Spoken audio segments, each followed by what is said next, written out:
Investir malin, une émission présentée par Alexandre Brunet et Gaëtan Lefebvre, cofondateurs du site construire-sa-retraite.com. Bonjour à toutes et à tous, c'est Investisseurs Malins. Voici l'heure de votre rendez-vous mensuel consacré à l'investissement immobilier. Et lors de ce rendez-vous, nous vous proposons de décrypter avec l'aide de nos invités une thématique sur l'immobilier afin de vous donner les meilleures astuces et stratégies. Et si vous vous intéressez à l'immobilier, qui ne s'est pas dit un jour, qu'est-ce que j'aimerais être promoteur immobilier ou marchand de biens, c'est-à-dire celui qui construit ou réaménage des logements ou divise des terrains pour les vendre. Et d'autant plus que la fameuse demande de maisons avec jardin augmente en flèche depuis la pandémie, cela donne donc des idées et des envies de proposer des logements répondant aux besoins de ces personnes. Et cela tombe très bien, car ce mois-ci, nous avons le plaisir d'accueillir non pas un promoteur, non pas un marchand de biens, mais un opérateur immobilier. Les deux donc.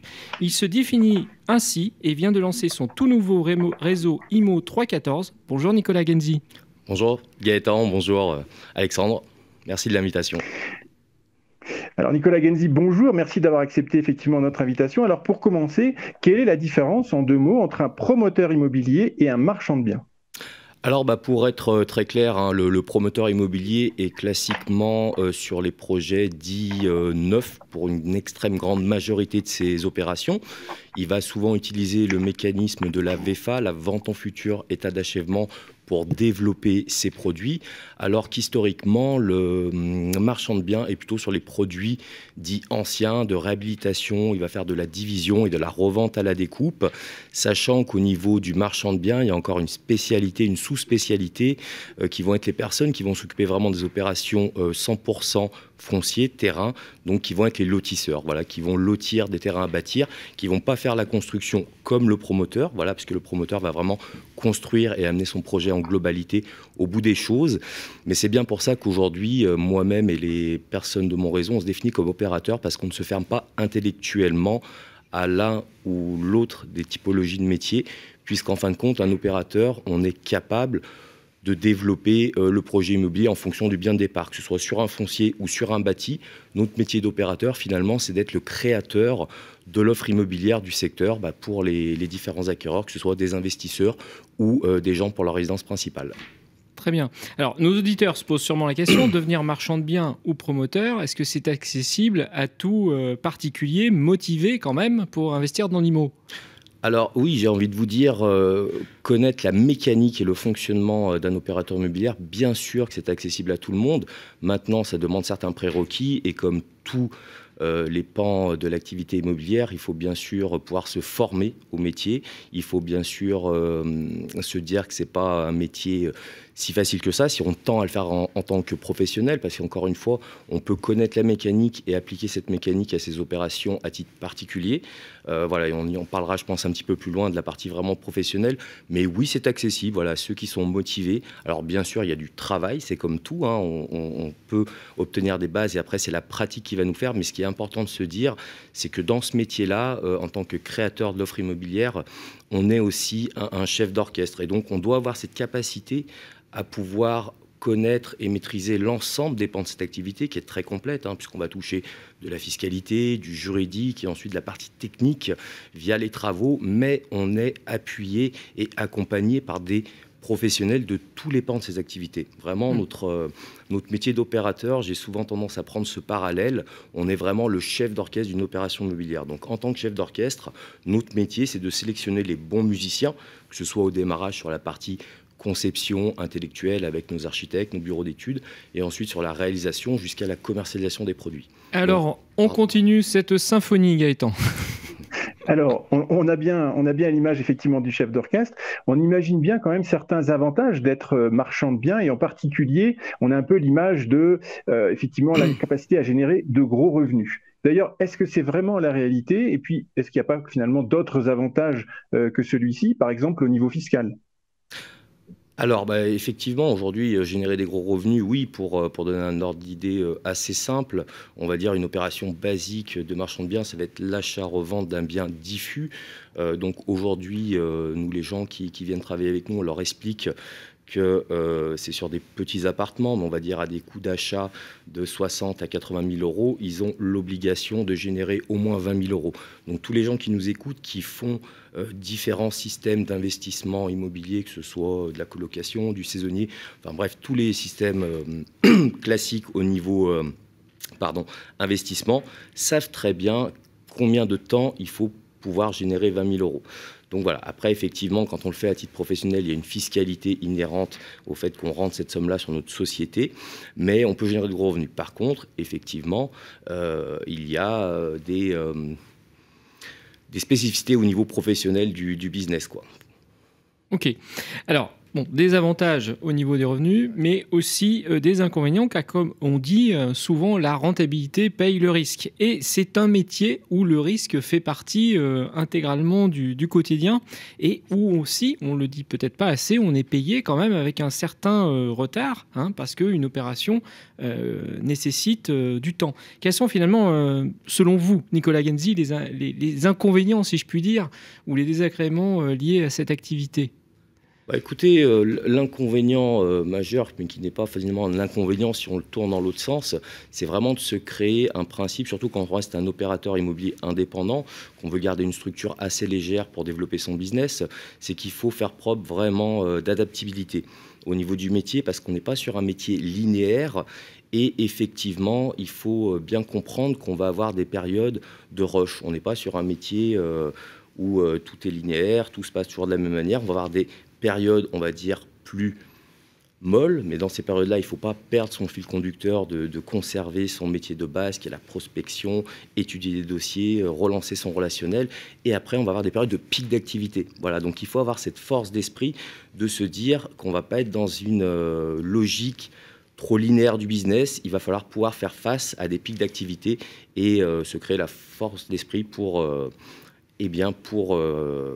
faire face à ce type de période plus active. Et avoir le porte-monnaie pour pouvoir supporter ça. Voilà, sur la partie professionnelle, effectivement, je pense qu'on parlera du financement, on va être sur des métiers très différents de tous ceux qui nous écoutent, qui aujourd'hui sont dans de l'investissement classique, encore une fois, toutes les typologies d'investissement, où on a été habitué à des financements à 110%, on a parlé d'amortissement, de différé au niveau de ses crédits. Aujourd'hui, dans la partie opération, quand on le fait à titre professionnel, c'est pas du tout la même chose. Effectivement, on va avoir besoin de fonds propres. Voilà, oui. Pour réaliser cette opération, ça c'est une donnée essentielle du business.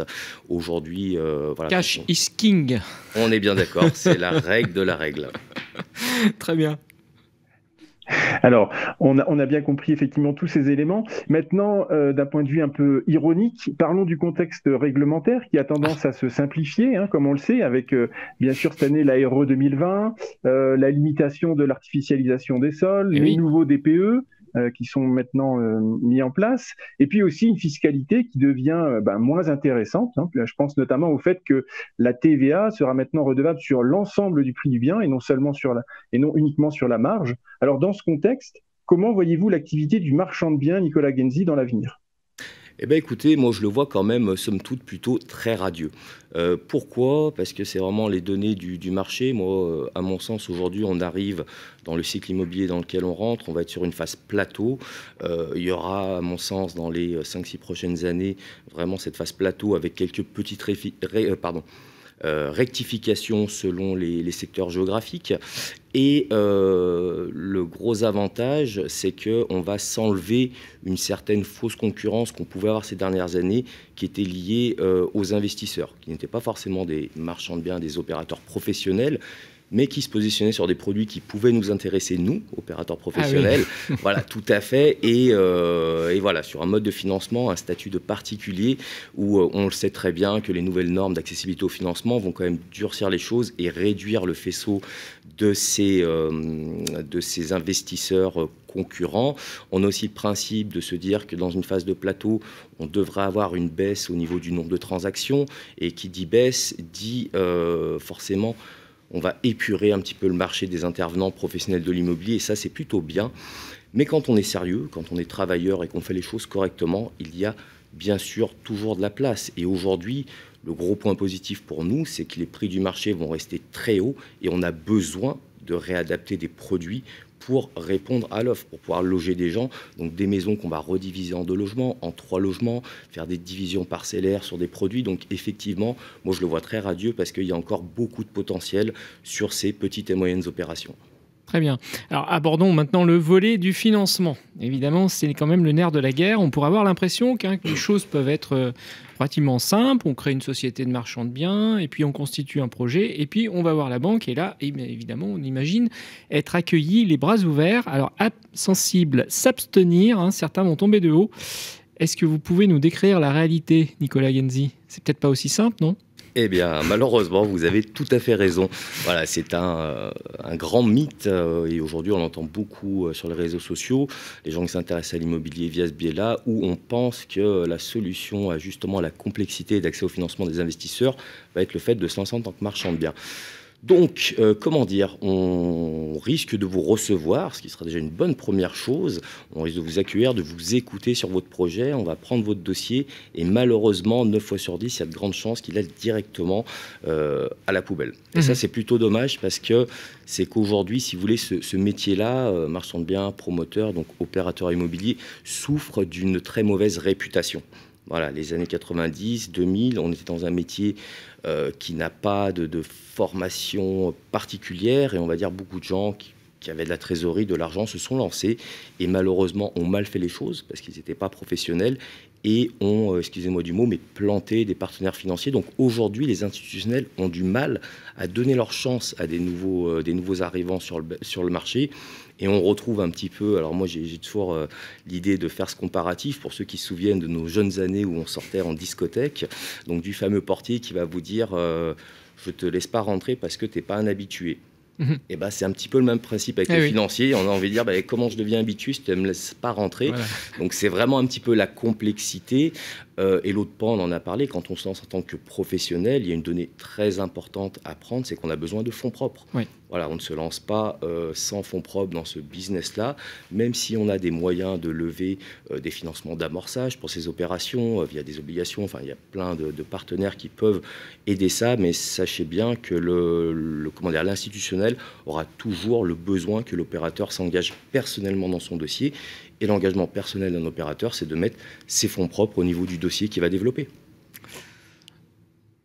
Très bien. Donc, on a bien compris, effectivement, donc chef d'orchestre, mais aussi bien finalement un certain professionnalisme pour pouvoir décrocher le financement.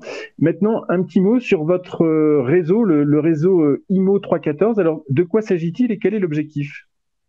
Eh ben, très clairement, l'objectif avoué, c'est vraiment de créer une nouvelle solution immobilière sur le marché parce que notre réseau aujourd'hui est unique sur la place des professionnels de l'immobilier. Pourquoi ? Parce que c'est le seul réseau aujourd'hui qui va regrouper en son sein donc des opérateurs immobiliers indépendants sur différents secteurs de France et aussi des mandataires analystes. Donc j'insiste sur le mot analyste et je vais vous en parler juste après. Donc pour les opérateurs immobiliers indépendants, très clairement, ça va leur permettre finalement de pouvoir ne plus être seuls sur leur secteur, de leur créer cette crédibilité qui peut faire défaut quand on veut se lancer, de pouvoir surtout mutualiser les moyens et finalement beaucoup d'indépendants réunis représentent une force de frappe assez sympa.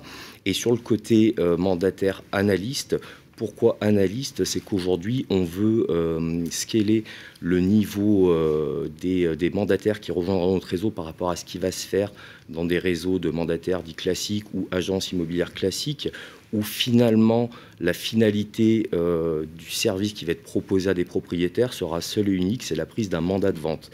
Aujourd'hui, les personnes qui vont nous rejoindre au sein du réseau vont obtenir cette formation supplémentaire d'analyse qui va leur permettre finalement d'avoir les armes et les outils pour préanalyser les dossiers et finalement trouver la meilleure des solutions sur un bien immobilier. Parce qu'aujourd'hui, chaque bien immobilier peut être envisagé de différentes manières et les gens qui vont travailler avec nous sur ce réseau-là auront les capacités de finalement pouvoir proposer la meilleure solution à des propriétaires et l'agrément de ces compétences complémentaires que sont les opérateurs et les mandataires analystes vont finalement redorer aussi le métier parce qu'aujourd'hui, si encore une fois on reste sur les schémas classiques des réseaux plus classiques qui vont faire que de la transaction, on est sur une tendance que je n'apprécie pas au niveau de l'immobilier qui va plutôt être à descendre des honoraires au niveau du métier. Et je suis très peu fan de cette thématique parce qu'on est des vrais pros et ce travail-là se rémunère correctement.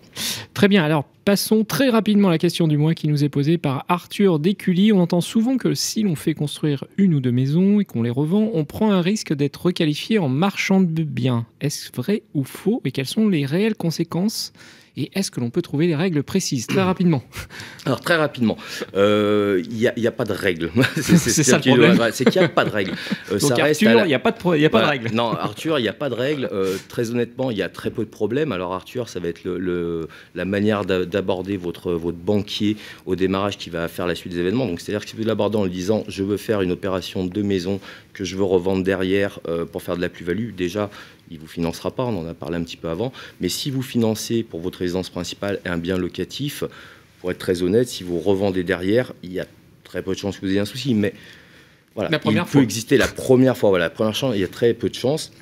Sachant qu'après, c'est assez vague, mais c'est à la discrétion de l'administration fiscale parce qu'il y a deux données importantes sur cette requalification. Il y a la donnée de l'achat dans un but spéculatif. Voilà, c'est de dire, donc si vous dites à votre banquier dès le départ que vous voulez faire de la spéculation sur le bien, attention. Et après, il y a la récurrence. Donc Arthur, si on fait cette première opération, mais si on se dit je refais ça l'année prochaine, on y prend goût, et puis voilà. On y prend goût. Donc là, la réflexion de se dire, je vais peut-être passer professionnel et créer ma structure de marchand de biens, d'opérateur immobilier. Très bien. Eh bien, merci beaucoup Nicolas Genzi. Nous rappelons à nos auditeurs donc, que vous êtes opérateur immobilier et que vous lancez le réseau IMO 314 dont nous avons parlé. Nos auditeurs pourront retrouver tous vos conseils sur votre chaîne YouTube avec vos vidéos hebdomadaires. Quant à nous, nous vous donnons rendez-vous le mois prochain pour découvrir un nouveau thème. En attendant, vous pouvez nous retrouver sur le site construire-sa-retraite.com dans lequel vous pourrez découvrir plein d'investissements malins. Et n'oubliez pas, demain se décide aujourd'hui. Ne passez pas à côté des bonnes occasions en suivant les bons conseils de nos invités. Merci Nicolas Genzi. Merci à vous. Investir malin, une émission présentée par Alexandre Brunet et Gaëtan Lefebvre, cofondateurs du site construire-sa-retraite.com.